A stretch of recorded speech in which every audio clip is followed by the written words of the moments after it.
And welcome in, everybody, to another episode of the High Low Sports Podcast. We thank you all for joining us either live or listening to us the very next day as well. It has been a busy week in sports. The NFL season is starting to get into full swing. Some news out of basketball on both men's and women's, and baseball. We're getting into the final hunt for October as well. There's a lot going on, and we have plenty to talk about today. I'm once again joined by my co-host Kelsey, and Kelsey, it's been a bit of a rough weekend, especially for you, unfortunately, but we do have a lot of things to talk about and a lot of things looking forward to as well. Yeah, you'd think both of my teams would have lost this week with the way I've been just feeling pretty down about myself lately. But really, only one of them lost, and it was just so heartbreaking. I couldn't even have the heart to watch the other team play. That's the Auburn. Auburn obviously letting me down big time against Penn State, and didn't even have the heart to watch the Dallas Cowboys get victory over the Bengals, and that was kind of sad, kind of a big bummer. Obviously, still kind of a closet Bengals fan. So it's hard to watch the Bengals lose as well, let alone to the Cowboys, who they shouldn't lose to right now. But yeah, it's been a tough weekend for sports fan wise. I was kind of hoping I could just watch this one away, but alas, I always have to end up talking about it somewhere. It never fails. Neither of us had exactly a great football weekend. I mean, it wasn't exactly great for one of us. The rest of the weekend, if we take out football, the rest of the weekend, absolutely fantastic. I mean, it's been a fun last week and a half of sports. And hey, the Cleveland Guardians just clinched the AL Central. So congratulations, Guardians! You're going to the playoffs in your first ever youngest team year in of the league existence. with the worst payroll, which was a joking talking point before the season, is how and now they find themselves in the playoffs as well too. So quite a fun run for them as well too. But we're gonna go ahead and there's a lot with baseball, there's a lot with football, but we're gonna start somewhat on the hardwood, maybe not directly, but loosely related to the hardwood. That's going to take us into our first segment that is known as the tip-off. And Kelsey, we're talking basketball, but not for what goes on the court. We're talking about what happens off the court. And the big news that came out today is the Phoenix Suns owner, Robert Sarver, he is starting the process to sell the NBA Phoenix Suns and the WNBA's Phoenix Mercury as well, too. So any of you who don't know, he was the subject. There was this investigation into him about misogyny, racism, sexism, a lot of things like that going on within the organization. He was suspended for, I believe, is a year and fined the $10 million as well, too, as a result of that investigation.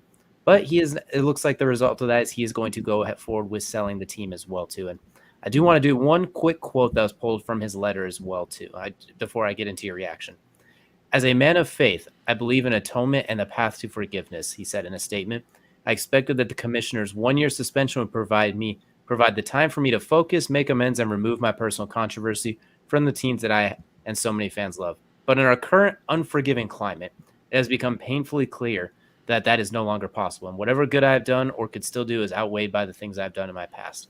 For those reasons, I'm beginning the process of seeking buyers for the Suns and the Mercury. When I hear that, the two things that come to mind are, yes, when you do something bad, when you're a public figure like that, you don't just get to walk away from it. You can try, but good luck. And two, did you just try and find a very lawyer way to say cancel culture is the reason it's happening? Because that's kind of what it came out as. No one's forcing you to sell. Like, this is not a mandate. No one can force you. You're choosing to because people are saying you did dumb, you know what. And people in your league and on your team are saying you did dumb, you know what. That's the result of doing dumb, you know what. Like, blaming cancel culture is a little extreme here when you're one of like the 35 wealthiest people in the damn country. Like, let's take it easy with that as well, sir. And you're being punished by becoming an even significantly bigger billionaire, because that team's going to sell for north of $2 billion, maybe closer to $3 billion even, depending, just because they do have an upward trajectory as well too. And then there's still the Mercury team, which I don't know what it's multi-millions guaranteed, several millions, might even hundreds of millions even potentially. So I just thought that team, especially with Diana Taurasi and all the other weapons on it. I just thought that one little line where it virtually was like, well, because of cancel culture, I have to. It's like, really? You probably could have been just fine anywhere else and have been like, okay, whatever, we'll let it go. But then you throw that in there and now you subject yourself to even more. What are you thinking? You know exactly what you did. You virtually admitted to it in the letter too. And that's how you play off your quote, your letter. I don't know, that kind of rubbed me the wrong way, is that one little line there. Yeah, actually, there's a couple quotes here on the ESPN article that I really actually do like, though. And it's actually from a couple unnamed staffers, and it's actually really interesting to see the dichotomy between the two. One says, I'm pleased to know that while Robert initially was not genuinely remorseful for his actions, it does bring me comfort to know that he was able to put the organization and city before his own needs and desires to step aside so that we can begin to move forward without the hurt and anguish that was tied to his leadership. And that's a current Sun staffer. That's what they told ESPN. And another staffer who participated in the investigation said, I'm relieved, I'm beyond happy, I'm empowered, and I'm motivated to continue to ensure that all of the men in that organization still in power who upheld this culture are rooted out. So that tells me a lot of things, but honestly, it's okay. We all remember Donald Sterling's situation. This is not that, is what this tells me. This tells me that, yeah, he messed up a lot. Oh, there's no question about it. I mean, his own point guard came out and said, your punishment's not strict enough for what I've witnessed. But he's at least intelligent enough to be like, I'm going to get out now before it becomes a big thing. Like, let me bye. Like, and it does show he does have a passion for the team. I'm not excusing anything he's saying, anything he ever did. Let me be very clear about that. Does not excuse anything he ever did. There's a reason why it says Suns and Mercury owner selling team, not his name in this caption right here. Because really, let's not empower those that have belittled others. But give him the small amount of credit of trying to seek a little bit of aspect of reconciliation, such as a man of faith, atone for his mistakes. Well, this is one step in atoning for his mistake. He's got a long way to go. Let's not kid ourselves. He's got a whole long way to go. He has a whole lot of people to get that need to forgive him. Whether it'll happen or not, truth be told, best on you. But I'm not here to handhold him along the way. I just want to say that give him the credit there to not bring the team down like Donald Sterling did for the Clippers. What's interesting, that's the aspect of it that I want to take away. That, like, yeah, he screwed up. He said a lot of bad things, and all of those things have been noted and documented. I'm not here to belittle a man who's already being bashed into the ground. But I will say that I'm going to give him a small modicum of credit of seeking atonement in this small fashion. Exactly. And then those things throughout 17 years, going back to July of 2004 when he bought the team for $400 million for, it looks like 1/3 of the stake or so, since he's not the loan owner. Right now, the estimated value of the Suns, $1.8 billion. So either way, it's easier to atone when you're getting more than 3 times your investment back as well. So it's much easier. He's going to make so much money off of that. It's so stupid how much money he's going to make off of that. And it's like, here's the problem. I think there's a bigger problem here. And I'm going to bring Donald Sterling back into this. And it's the aspect of, why is it so hard to get an owner out of these positions? If this was a player that did this, gone. 3 seconds flat, gone out of the league, never again playing again. If one single player ever said something along the same lines of what he had said at any point in time in his tenure, if a single player did that, it doesn't matter who they are. If they had said any of that in their tenure, gone out of the league, never to worry about. Why are owners so secure? And this is not just an NBA issue. Let's be very clear. This is a multifaceted sport issue in the U.S. Any of these owners say any of this stuff, it's like armor goes up. Like, I mean, it is batten down the hatches, put the glass case over the building. Like, it gets on lockdown, and somehow it's so hard to get rid of these owners. Like, it takes a act of God to get rid of these owners. And thank God Sarver was willing to step aside, because otherwise it would have taken an act of God to get rid of this, to get this team out of his hands. We saw what happened with the WNBA's Atlanta Dream, getting their owner, who said very misogynistic and racist things about the players, out. I mean, it was literally it literally took Congress to step in to get her out. Like, it's, I don't know, man. This is such a story that it's like, it's so hard to just take one aspect of it and be like, oh, well, man, you're a piece of crap, without like looking at the whole industry where owners are just kind of catered to at all times, and there's no repercussions really for owners, because like you said, yeah, he has to sell the team. He has a $10 million fine, but he's about to make $800 million, $900 million on the backside of this. That's after taxes. Like, he's about to walk home with a bank, and he still gets rewarded for it. I guess the perks of being extraordinarily wealthy and like that top 50-ish people in the entire country, as well as technically as the list of owner of said team, since it is your entity. No one can truly force you to without going through a whole bunch of processes like that as well too. Like, in theory, the NBA could basically banish them, like, all right, you're no longer part of the NBA, but like that's a whole lot of loopiness and goofiness. But I agree, I'm glad to see him taking the right move of stepping aside, even with the financial benefits and the kind of backhanded compliment of like, well, because of cancel culture, I can't atone for myself. Right? So like there's a lot in there, but I think the final result, hopefully it looks like it'll pan out the right way. And I am really curious to see who ends up with that team as well too. So LeBron has claimed he wants to own an NBA team. Well, you got the Brinks trucks, roll on in there as well and tell them you can't play Devin Booker when you play the Suns, I guess. Maybe that'll get, or when you play the Lakers, excuse me. So maybe something will work out for them there. But former Suns players as well could get involved. You talk about Shaq, potentially Steve Nash if he gets out of coaching. He would be able to. Amari Stoudemire. You owe me 2 MVPs, at least one of them, and then they wouldn't be able to coexist. No. Well, Shaq invested in the Kings, but now he divested his interest from the Kings now. So smart, now very smart. But you talk about a guy who's dabbled in ownership and who wants to get back into it, who has quite a few Brinks trucks to his name.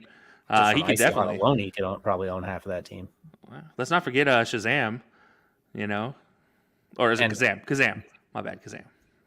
Either way, that TNT money doesn't even have to be touched, and he'll be good. So there's a lot of interesting options. I do look forward to seeing how that one plays out as well too. So a lot to watch out ahead of the NBA season as well too. But that's going to do it for the tip-off, and that is going to take us into our next segment. That is known as the main event, and the main event brought to you by our new friends over at Manscaped as well too. Manscaped, a new sponsor of the show as well too. And if you've been living under a rock for the last year or so and don't know what Manscaped is the premier equipment in men's grooming and hygiene as well. Basically, take care of your pair. Proper grooming requires precision, engineered tools, and handles the sensitive areas as well too. It gives you the right tools for the job, safe skin technology, waterproof, everything you need to make sure that you are hygienically taken care of and the way you take care of your pair down there. So that's pretty much all you need to know with that as well too. And Kelsey, there's a little bit more that they're doing as well too that you kind of wanted to touch in on. Yeah, there's actually 2 things I do want to touch in on. It's their peak hygiene plan. You talk about taking care of your down there. Well, you sign up for this peak hygiene plan. You get brand new equipment, brand new blades, brand new trials of some of the new products. Only $14.99 per shipment. Comes every 3 months. I mean, you get brand new gear lined up at your door. You don't even have to go down to the Target to pick it up. I cannot talk about how nice that is to not have to deal with some of these people nowadays in these grocery stores. So it's just going to be right there at your door. But on top of that, they have partnered with the Testicular Cancer Society. And why does that matter? Because one man every hour, every day is diagnosed with testicular cancer. And with Manscaped, we help save balls. That's just plain and simple. As part of their mission with Testicular Cancer, the Testicular Cancer Society, they aim to educate and entertain while spreading a very important message about early detection and self-screening. Protect yourself against men's health issues and cancer risk. It's the most common form of cancer among men ages 15 through 35. So men out there, look, DJ, you and I are both in that age range.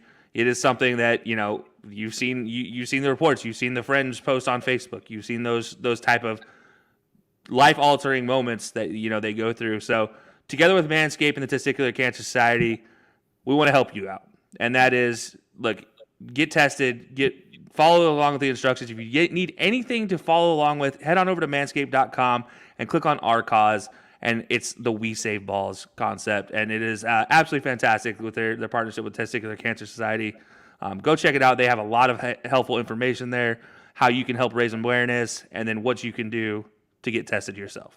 So definitely to go check it out when you guys get the opportunity.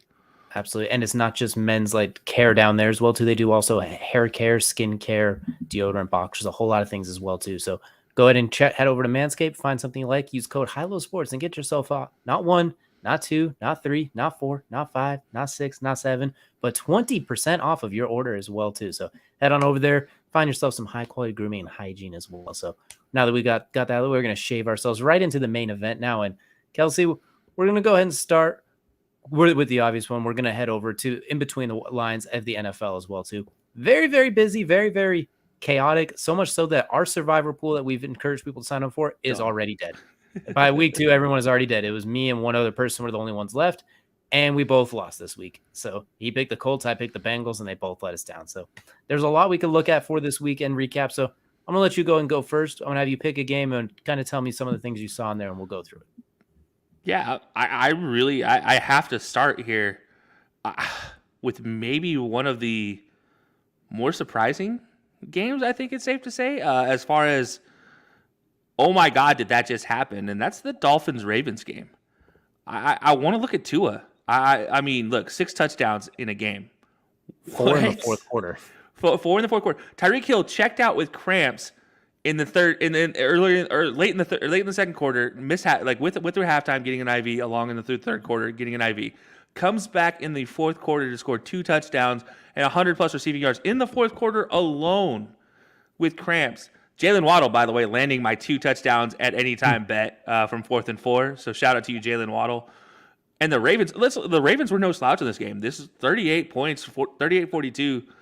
You mentioned that Lamar might play himself into a Brinks truck this season. Well, he looked like well on his way to it this season. You look at the stats of this game, it's insane. Like Tua, 36 of 50, 469 yards, 6 touchdowns, 2 interceptions. Rushing game, non-existent except for one big run by Chase Edmonds there at in the fourth quarter to set up that final touchdown for the Dolphins. Receiving wise, though, look, Tyreek Hill, I mentioned it, 11 receptions, 190 yards, 2 touchdowns, 100 plus of that coming in the fourth quarter. Jalen Waddle, 11 receptions, 171 yards, 2 touchdowns. Gesicki with 4 for 41 and a touchdown. And then River Crawcraft with the smallest stat line of the group, but probably the most impactful touchdown that really started them on this path with a 1 touchdown, 1 reception, 2 yards, 1 touchdown. Really kind of got them going on this path here. And that defense stepped up and played big. But like even if you look at the Ravens, Lamar had a fantastic passing day. And it's insane. 21 of 29, 300 yards passing and 3 touchdowns. He went 9 for 119 on the ground along with a touchdown.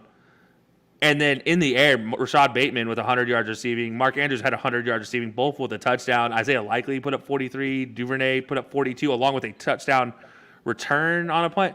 Like, this was a fantastic game to watch from top to bottom.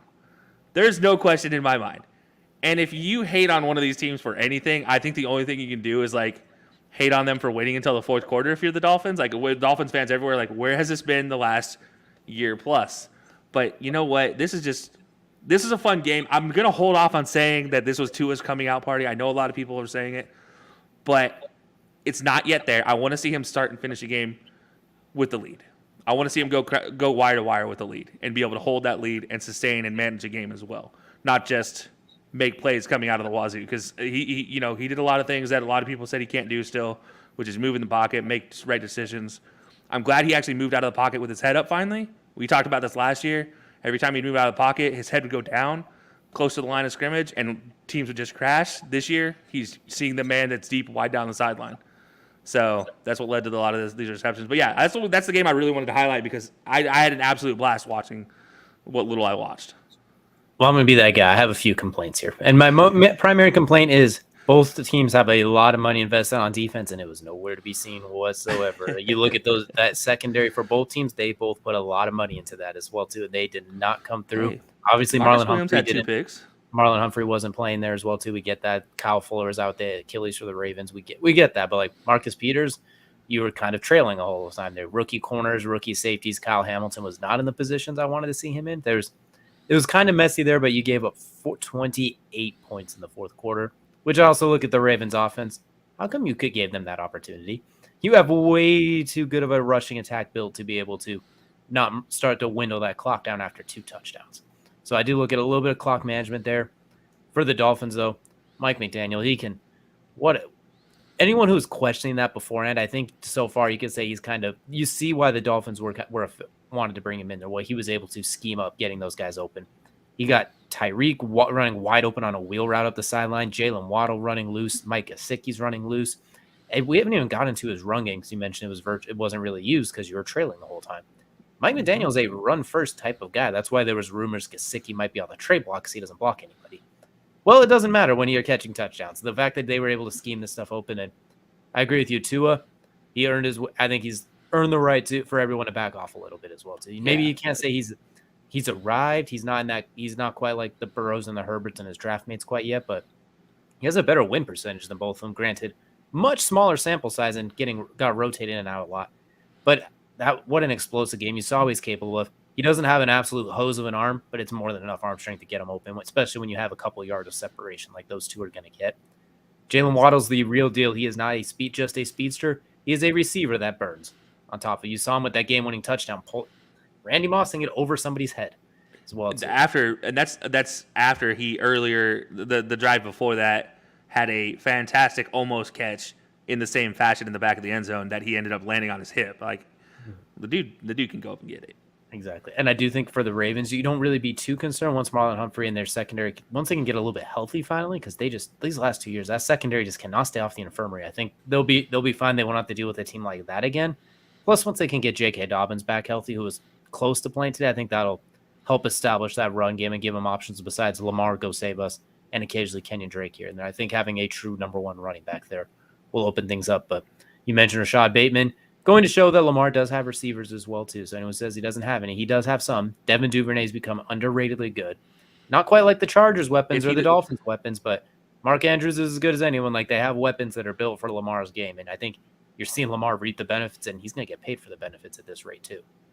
Yeah, I would say Duvernay, if he doesn't get hurt in that game, I do think that is a lot bigger. I don't know if they lose because he was gashing that team, gashing that Dolphins secondary as that third option.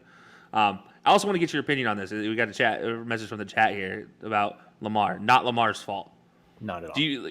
Not at all. Okay, yeah. I just want to make sure you're like. So I got to also add in. And anyone who thinks that's Lamar's fault are the same people that are blaming Nick Chubb for scoring a touchdown with less than 2 minutes ago and putting your team up by 2 scores when they have no timeouts. Like, these are the same people that complain there. Like, that one was more on clock management as a team as well as defense. My goodness, how do you let them keep getting loose?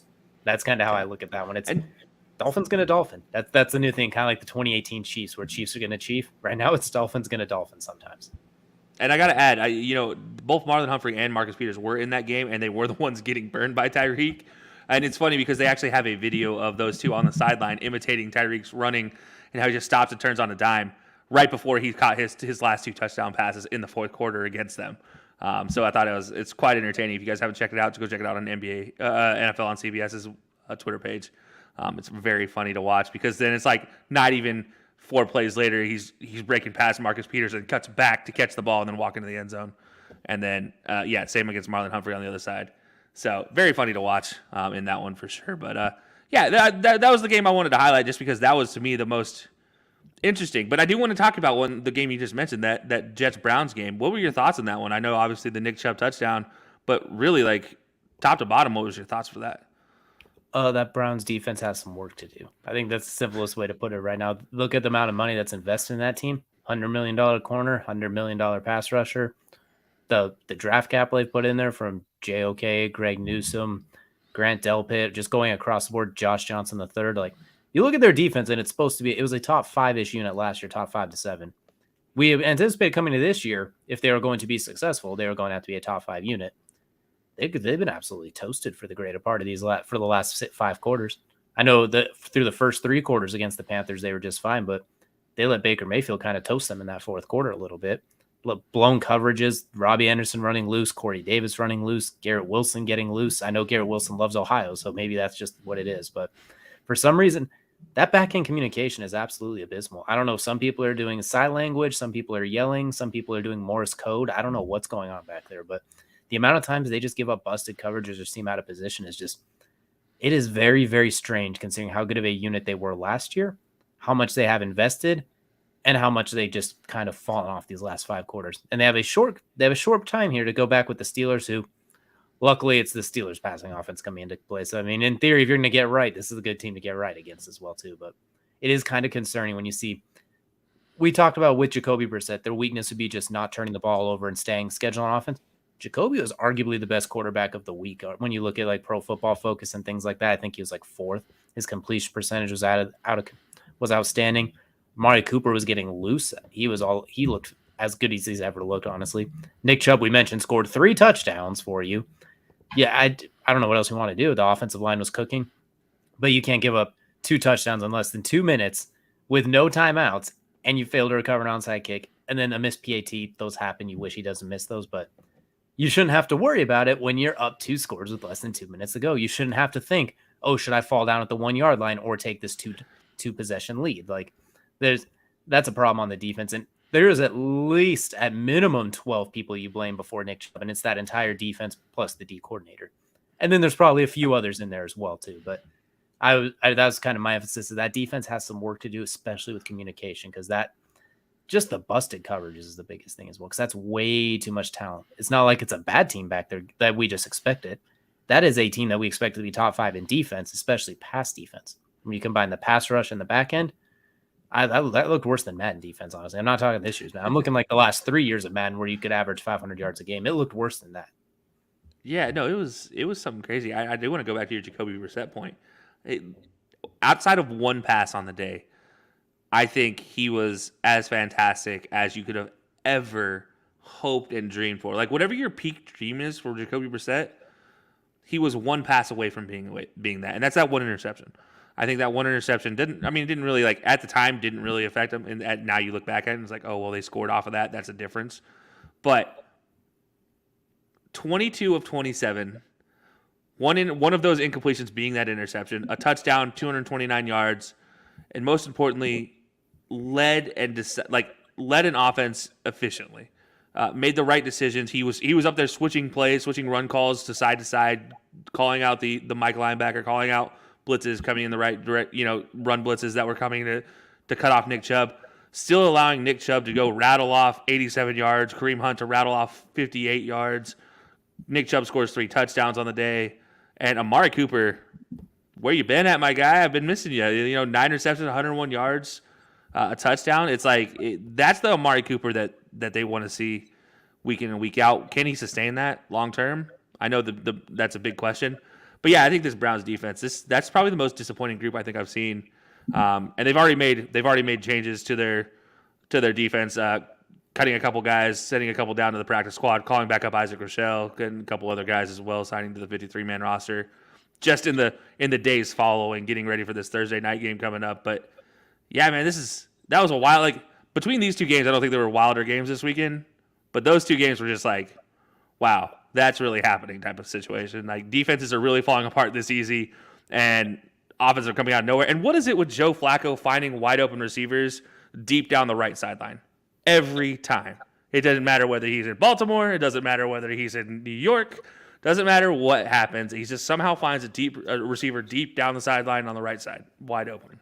I don't know if it's the way he throws the ball, the way he looks, the way he smells. I don't know what it is, but it seems like anytime he makes a big play in a clutch moment, it's deep up that right sideline as well. So it's very interesting as well, too. I will say what's weird is we talked about how bad their defense has been in communication in some situations, yet they still have, like, JOK is the top-rated linebacker by Pro Football Focus. Yep.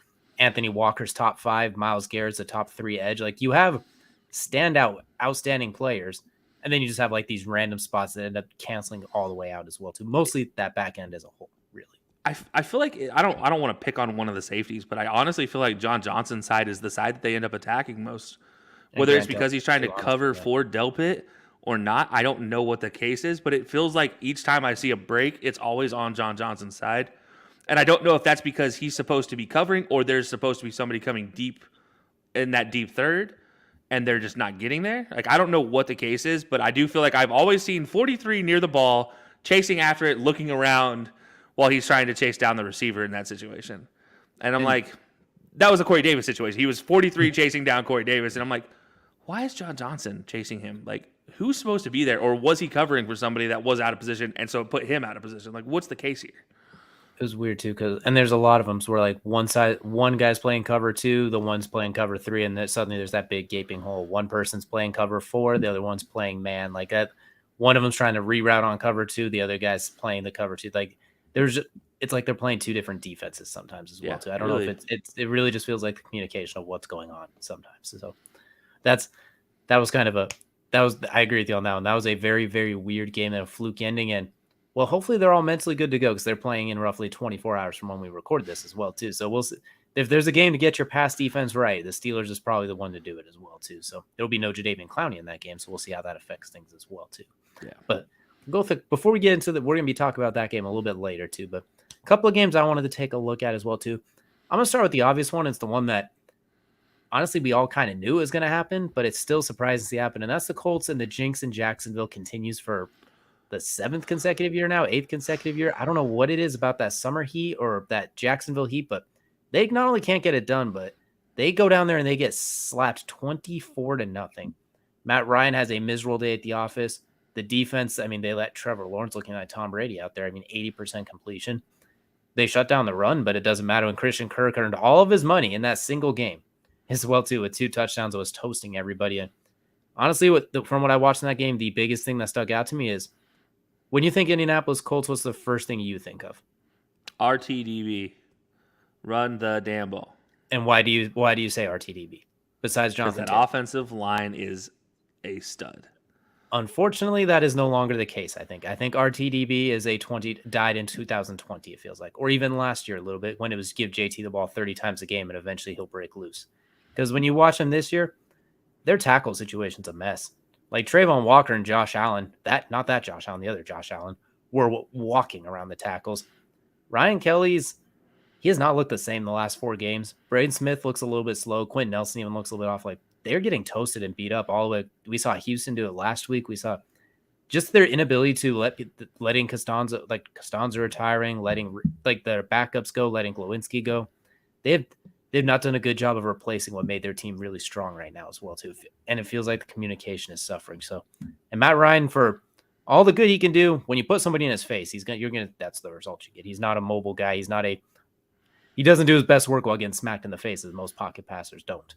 So I think this Colts team especially they're in a lot of trouble too. If that offensive line continues to be shaky, Jonathan Taylor's, we'd both agree, a top 10 player in the NFL, arguably somewhere. They're just individual player, top 15 maybe, but he's kind of dependent on 5 other guys to not get in the way.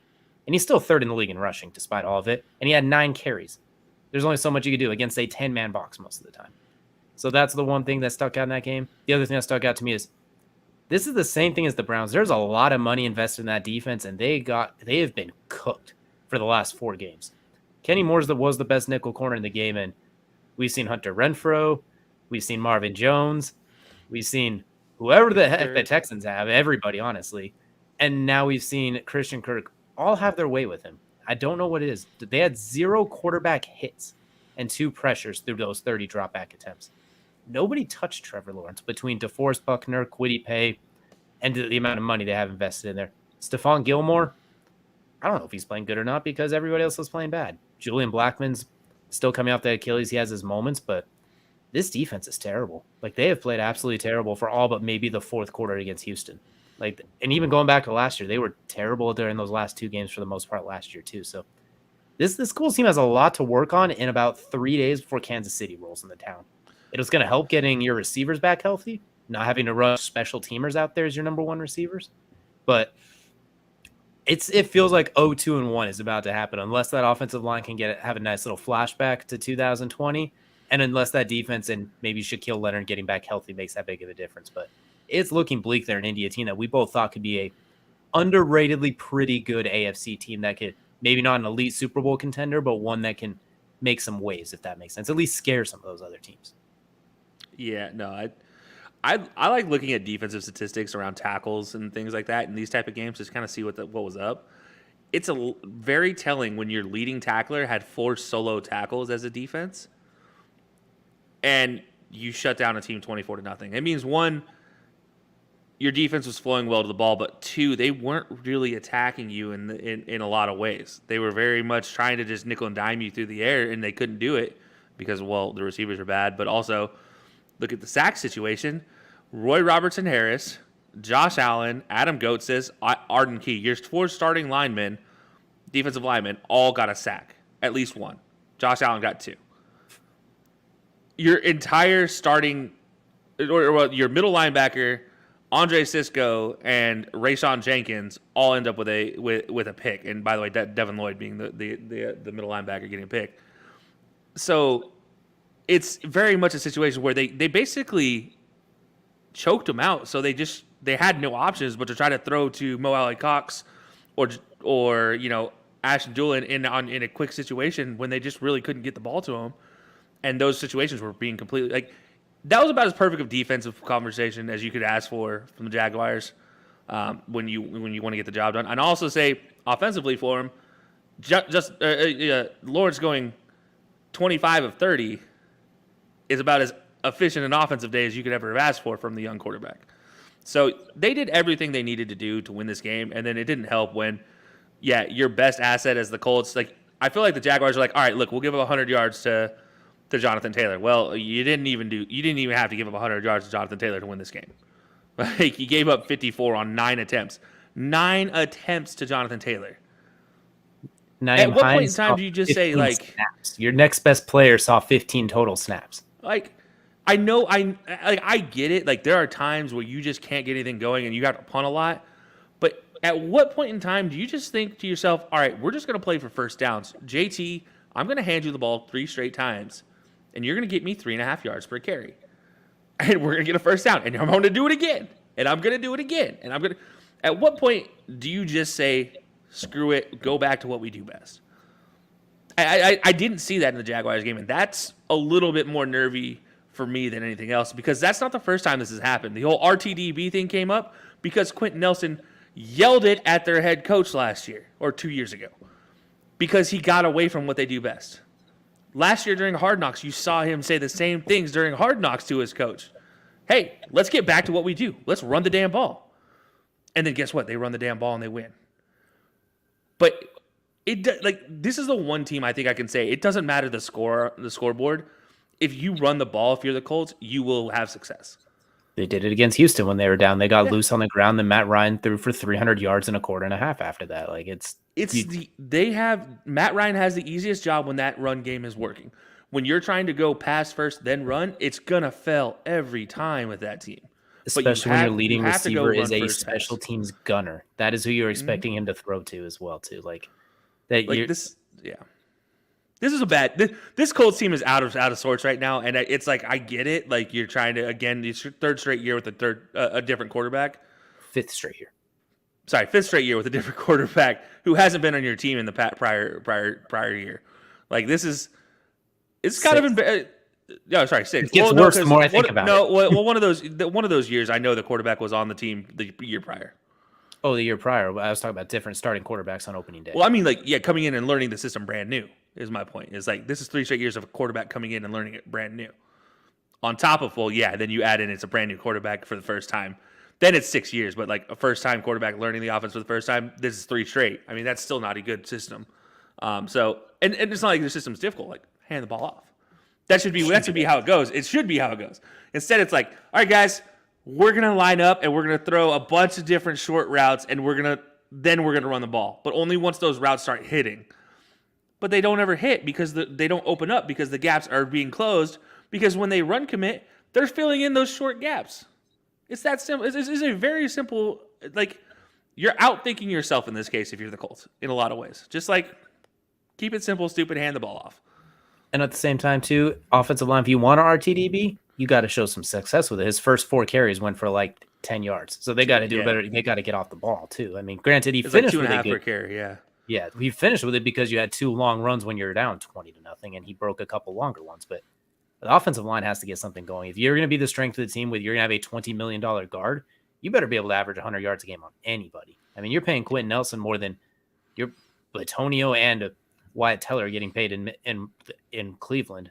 And that you see the problem here as well, too. Your other guard has been getting toasted. Your tackles are miserable so far. Braden Smith does not look the same, but we always kind of know Braden Smith to pan back out. But you see why he was drafted as a guard. You kick him inside, you have Wyatt Teller and Joe Batonio. Problem is you have no tackles then. They're pretty – what would you say have been the Colts' problems the last 3 years? Tackle, since Costanzo retired. Tackle, receiver, edge rush. Their biggest weaknesses right now, tackle, corner, receiver. I'd also throw corner in there as well. I'd say corner in there as well with edge rusher too, just because Stephon Gilmore's fine, but you're not playing Isaiah Rodgers, who was your best corner last year, arguably. And Kenny Moore is no longer your best corner. Isaiah Rodgers has registered 0 snaps this year after having 4 picks last year, I think it was, or something like that too. Like, I don't know what's going on, but hopefully they have something saved in their back pocket for the home opener when the Chiefs come to town, because it's going to be rough otherwise. This has 41-17 written all over it if they don't pull something out. Maybe Michael Pittman coming back and that makes things easier. Maybe he is that good where you just have to have him and everybody else gets open. Alec Pierce is coming back, it looks like, too. So hopefully maybe they can figure something out. Hear me out, all right? Cole Beasley, Will Fuller. I think Cole Beasley signed. I think he's going to Tampa Bay. Oh, is he actually ending up at Tampa Bay now? Or at least they were talking to him so far, from what I understand. But I know where you're going. Go ahead. I like where you're going. Go ahead. Okay, that's there. Now let's go to offensive line. Oh, maybe bring Darrell Williams in maybe Bobby Massey, Brandon Shell, Tyrell Crosby, Mike Remmers.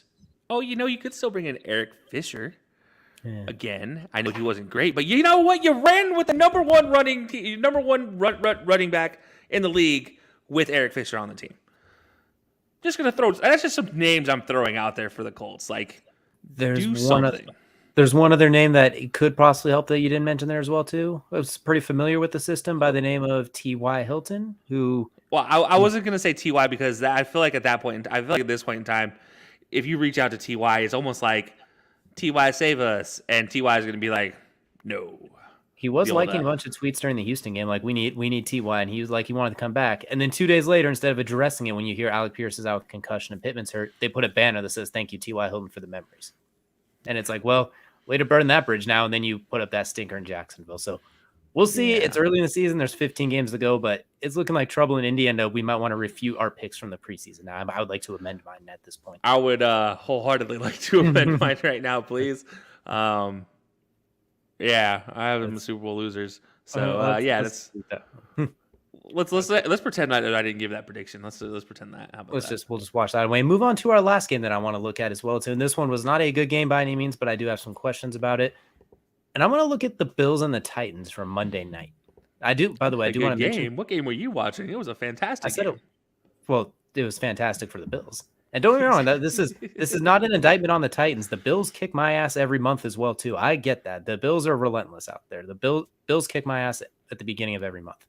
However, when I look at this one, I'm a little worried about the Titans too because their defense just they got cooked after that first quarter as well too. That was kind of their strong point, and it feels like the Ryan Tannehill era is not over, but you can kind of see it on the horizon as well too. Like it feels like I feel like we're going to see Malik Willis a little bit sooner than later in sustained action as well too. I can see if they're 2-5, 3-6, something like that, we see Malik Willis starting.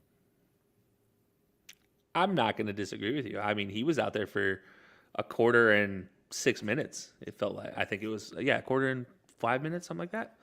Yeah, he was out there for a long time. I mean, I wholeheartedly think it's going to be the Malik Willis situation soon. I will say I don't think it's down to Ryan Tannehill's play, though. Like, don't get me wrong. Not at all. I'm just saying, like, sometimes you just need a spark of some kind. Yeah. I mean, I get that. Like, I'm with you on that. But, like, I'll be honest. I think Ryan Tannehill's getting the shaft right now because the big problem I look at with this team, I'm looking at this offensive line, and I'm looking at Derrick Henry, the great power rusher that he is, that I still say I kind of question that power rushing thing, especially right now. But 13 rushes, 25 total yards, 1.9 yards per carry in this game. This is 2 weeks in a row where Derrick Henry has had sub 50 yards on over 10 carries. I don't know the last time I saw Derrick Henry put up numbers like this. I don't think I've ever seen Derrick Henry put up any numbers like this unless he had a broken leg. And even then, he was getting you 3 yards to carry because he's 2 yards tall. Yeah, like he was a freshman at Alabama coming in and giving you 8 carries for a total of 40 yards. Like I don't know what's happening. I don't know whether it's the offensive line because he does, like, as a bigger guy, he does need those steps to get going. But he's getting contacted in the backfield before he could take his second step, and he's just going down. Like there's no power in his leg. It almost looks like there's no power in his legs to get through any of these. Whether that's due to not being able to get started or maybe not being the power back we once thought he was. I don't know, but it is a situation that you kind of are looking at it. You're a little bit worried right now because Hassan Haskins came in and gave you 9 carries for 37 yards, averaged 4.1. Malik Willis gave you 4 for 16. I don't know, man. I don't know what the deal is, but look, Tannehill didn't have a bad game, didn't have a terrible game. 11 for 20, 117 yards. But I also don't think he's helped right now. Treylon Burks being your number one receiver, again, I think is a terrible idea. It's awful because his route tree is so limited because he didn't work out during this entire summer. He doesn't know the entire playbook still. Robert Woods is still coming off the injury. You see that. It's very clear. He still gave you 4 for 39. Austin Hooper is not a pass-catching tight end. He is a blocking tight end first and foremost. Kyle Phillips is your biggest threat to go catch the ball, but even he was 1 for 5. Like, I feel like this is the old Kenny Britt-led Titans where there's just throw it up and hope for the best at a receiver, but really you're relying on a run game to get you there. Like this is, it's sad to watch right now because I don't think I would honestly, if I'm going to blame anybody on this team, I'm blaming coaching on this Titan situation because this offensive game plan is awful. If Derrick Henry is not working, it is awful. And I've been complaining about it for 3 years, and people are like, oh, but A.J. Brown, but Corey Davis, but A.J. Brown. Yeah, they bailed out everything. Absolutely bailed out everything. Ryan Tannehill made it work because that's what he does. But it's still a terrible offensive game plan. It's like Auburn's game plan, but in the pros. It's make it run. If you can't run, what do? Oh, I don't know. Throw it up to a 6'4" receiver and hope for the best who only runs 3 different routes. Now, granted, A.J. Brown has proven me wrong. He does know how to run more routes in Philadelphia. But still, I stand by my statement with Tennessee. Their offense is just, their game plan is just terrible. I will say, too, I think we obviously know the Bills are good. They're obviously a Super Bowl contender, one of the 3 best teams as well, too. It's kind of nice to see Stephon Diggs get rolling again because last year they started moving coverages to him. He wasn't getting quite as loose. He was still a top 10 receiver. He was still obviously fantastic, but not quite that record caliber year before because teams started being like, oh, we should cover that guy. Even to that day without Gabriel Davis, seeing him be able to get loose on them again, too. I mean, he alone had more yards in that game than some teams have had all season, it feels like, as well, doing more touchdowns as well. He was absolutely sensational. He alone had more receiving yards in that one game than Tennessee has in 2 games. Exactly. Like, he was absolutely fantastic. It was great to see him get rolling. And we see Dawson Knox. You see he wasn't a flash in the pan, too. Like, he got paid, and he has earned it so far. He's given Josh Allen a big security blanket. And we saw it. You take away Gabriel Davis, he's still able to find guys. We found James Cook again. I was worried he wasn't going to get the ball again after his fumble in the first game, but he's back, and he looks pretty good now. Yeah. Zach Moss, Devin Singletary still effective. Offensive line's still pretty good. They work out the kinks early, but that's a dangerous team. And defensively, oh, boy. That Von Miller looks like he's 33 going on 23 right now. He looks rejuvenated and ready to go. That defensive, the linebackers, Tree Edmonds, Matt Milano. The secondary without Trey White is insane. Like, they are definitely better than they were last year. And I think they are a very, very dangerous team, assuming they don't shoot themselves in the foot like they're prone to do for a couple games a year. So I'm looking forward to when some of those bigger team matchups they get. They already showed it against the Rams. I'm curious some of the other big games they have coming up on the schedule. Like, I believe they play the Ravens as well. Some of those other ones that should be really, really fun. But that's a scary team, especially if they can get a consistent running game going from one of those 3 backs or all 3 of them even. So it's not Josh Allen QB draw. That's going to be a very, very dangerous team as it is. But I don't even know if Tennessee's that bad. I think they just ran into the ultimate buzzsaw. Yeah, like I think if they had gone up against I feel like if they had gone up against Dallas, they would have just ran ruckshot over Dallas. But like they unfortunately are going up against Buffalo, and then that's just going to demoralize the team even more. As you mentioned it, I mean, this team is without their number 1 corner, and you could fool me and say they weren't. Like you could honestly say, yeah, no, this is their number 1 team. I'd be like, oh, all right, yeah, that makes sense. Damn good team. A couple pick sixes there, like yeah, wow, Matt Milano with a pick 6 in this game. What happened there? Yeah, no, it's Kyrie Elam, like absolutely fantastic, sticking his nose in on the run, helping out in the run as well. I mean, I know that was kind of my report on him, was he's great going to stick his nose in on the run.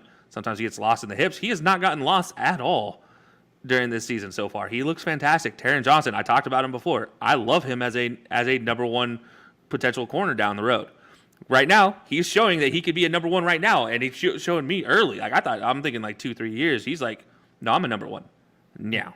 Like, I don't need Trey. I could do it now. But then Trey White's like, just wait, young buck. Let me come back and see what's going to happen. Because when Trey White comes back, I don't even know what to expect from this defense. I don't know how they're going to get everybody on the field because they have 8 deep at defensive line.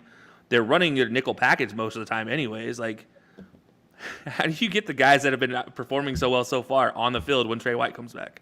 By the way, Micah Hyde and Jordan Poyer have not lost a step yet from last year as well, too. They are just as good as they were last year. Like, they still continue to So that's a dangerous team. And for the Titans, it looks like it's going to be a rough season, but luckily you're in the AFC South. You're at the bottom of it right now at 0-2, but you're not that far out of the way considering the best team is 1-1 right now. The division, we've had 2 division games and a total of 1 victory in that entire division. That is how absolutely wacky this is. This 2 division games, 1 victory combined amongst 4 teams. So you're not even close to out of it. You're honestly right in the thick of it because that division's an absolute trash heap. It is a Mickey Mouse division at its finest. So there's a far from out of it. Plenty of other games as well, too. The one thing I'm going to mention from the games I looked at as well, too. I picked the Vikings to beat the Eagles. That was a mistake because I thought they were the first Monday night game. I didn't realize they were the second one because we know Kirk Cousins in prime time is like the Colts in Jacksonville. It just doesn't work. For some reason, I thought they were the first Monday night game. So I was like, oh, it's technically not prime time. There's a chance. I was wrong. You never pick Kirk Cousins in prime time. Now we know. And two, Eagles might be for real, and it's nice to see they got their best receiving target in Devontae Smith the ball as well, too. Now, if they can do week 1 A.J. Brown and week 2 Devontae Smith in the same week, Jalen Hurts might be gunning for an MVP at that point as well, too, especially with how many times he runs the ball into the end zone in the red zone. Like, can I get a combined effort of both week 1 and week 2 in Dallas Goedert? Can he combine his performances from both of those and then to get the Devontae Smith performance? That'd be great. Well, now we're just asking for 600 yards a game, which you know what they might just do. Well, if big play Slay keeps getting interceptions, we'll have to wait and see. 300, 100 for all time. He sets all time history record there, and joining only Mike Vick, and he's like, you know what, the work's not done yet. Like, all right, Jalen, you keep talking that game because I'm gonna keep believing you the more you keep saying it because he's proven himself to be that dude multiple times now. Absolutely. Well, it was a fantastic week in the NFL as well, too. Plenty to look forward as well, too. And before we get out of here, Thursday Night Football, the Browns and the Steelers. You mentioned it, short week as well, too. Division rivalry.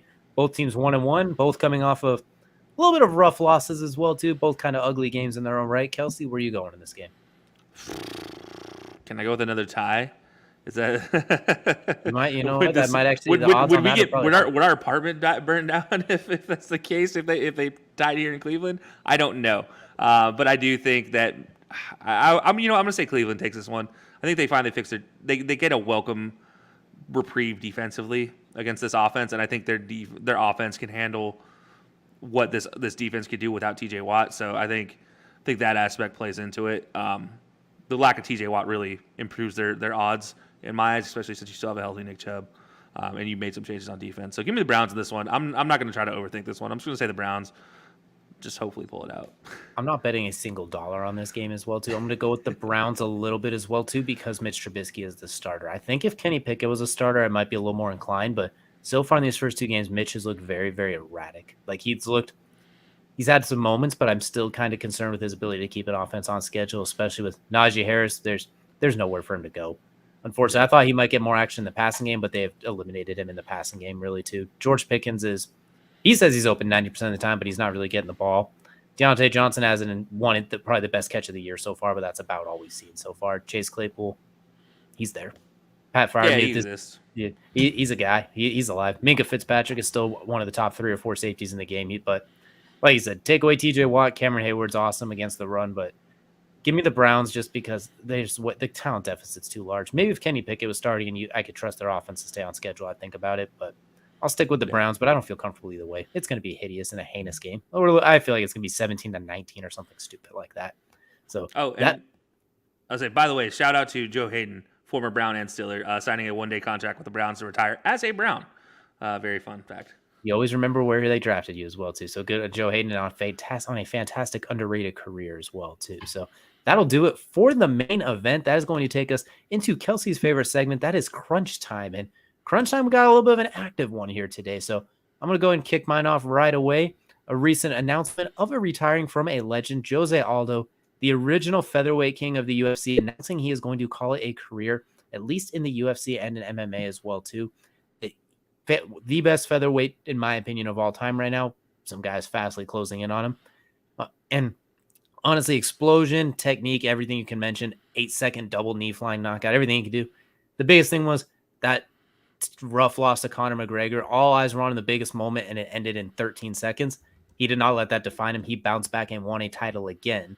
Then went to another division and ran through that one up until a title shot as well, too, at an advanced age. So Jose Aldo, one of the best to ever do it, and on top of that, his resiliency, something to be commended for as well, too, because honestly, he could have crumbled after that Conor McGregor moment and just never really bounced back.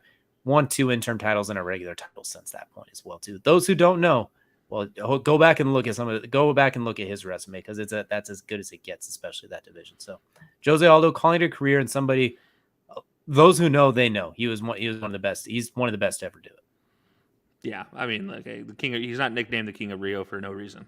I don't think it's a nickname anymore. Like it started as a nickname, but now he might get a crown if he when he heads back to Rio at some point in time.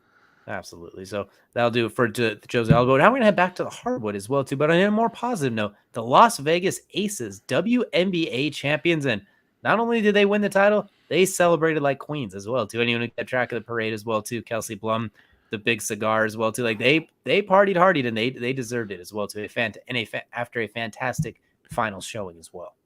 Craziest thing about this entire situation, Dearica Hamby, the forward for the Aces, came out and said she was pregnant playing in these playoffs with her second child. She's been pregnant this entire time. I'm sorry. Like we've talked about Serena winning, going and winning a Grand Slam with the child. That's way up there.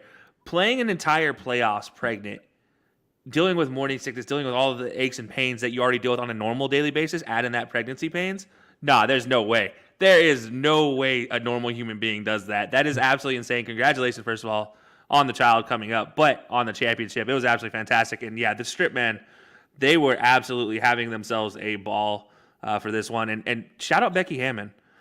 Look, Becky Hammon's been through it with the WNBA before. She was obviously she never got to play for the USA national team because it was just so logjam. She went and played in Russia, came back, coached in the NBA, almost got an NBA job, and said, you know what, screw you guys. I'm gonna go coach the WNBA now. And well, wins the title. Just that fast. So shout out Becky Hammon on that one too. And on top of that, shout out Greg Popovich for giving her the chance to get this position as well, too. Like, you could say what he wanted. He hasn't been the same without Tim Duncan, but also losing Kawhi and all that as well, too. But one of the more progressive and open-minded great coaches of recent memory as well, too. So absolutely fantastic for him. But we got one more thing we want to talk about here at the end for Crunch Time, too, and it's something we're all a little bit too familiar with. Yeah, we're going to talk a little bit about loss, and I want to get everybody's opinion on this one. If you guys have not seen this TikTok yet, well, enjoy this. This is something else. Look at him. Just stupid. Like, why are they running on the field this till time? Is you okay? Yeah, I'm all right. Is you crying? Go on, leave me alone. You know I'm watching the game. No, I'm not crying.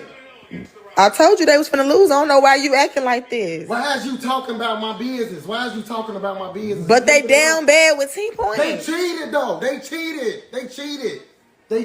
We would have won. They cheated. You not hot with all that stuff on? Yeah. Hey, man, why you coming at me? I told you, when they lose, don't talk to me for the rest of the week. Why is you bothering me? Dang. Whoa, what about the wristbands? You act like they finna throw you in the game to save the last couple of points for you. Would you leave me alone? You don't even cry for me like this. I only know you for 2 months. This has been my team for 22 years. Yeah.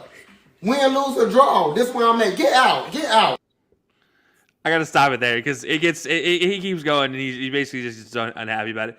But I mean, DJ, I felt that like when first of all the wristband thing cracked me up every time I see it because we all have that lucky charm right for our team, and then the wristbands just being his. But I've known you for 2 months.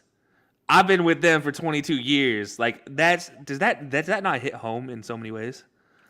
If they don't know, they know. Luckily, my lady I've known for a little bit longer than 2 months, and she understands when the team loses, stay away for a little bit. Let me simmer, and then we'll be good. But the amount of other people who don't quite get that as well, too. It's like, oh, man, what a tough loss, huh? As the steam is still coming out of my ears. It's like, hold on now, everybody. Yeah. You need to back off as well. So we all know through that moment, nobody wants to try and be consoled in that moment. I want to stew.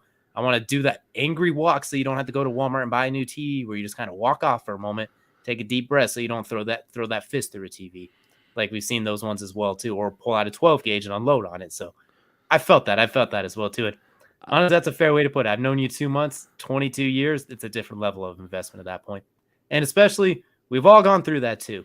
They cheated. Every time your team loses, something happened. They cheated. And that was a holding, and I'll be damned if it wasn't. There's something along those lines. Absolutely. And especially that rivalry. Like, that's up there for a lot of us. We all have that one rivalry. That for me, it's Auburn, Alabama, and that's what gets me every year. And obviously, I spend a lot of years staring at my TV in that exact position. Like, I wonder what would happen if I put a big hole in this TV. Like, I wonder what happens how far there. I can shove this fist through that screen.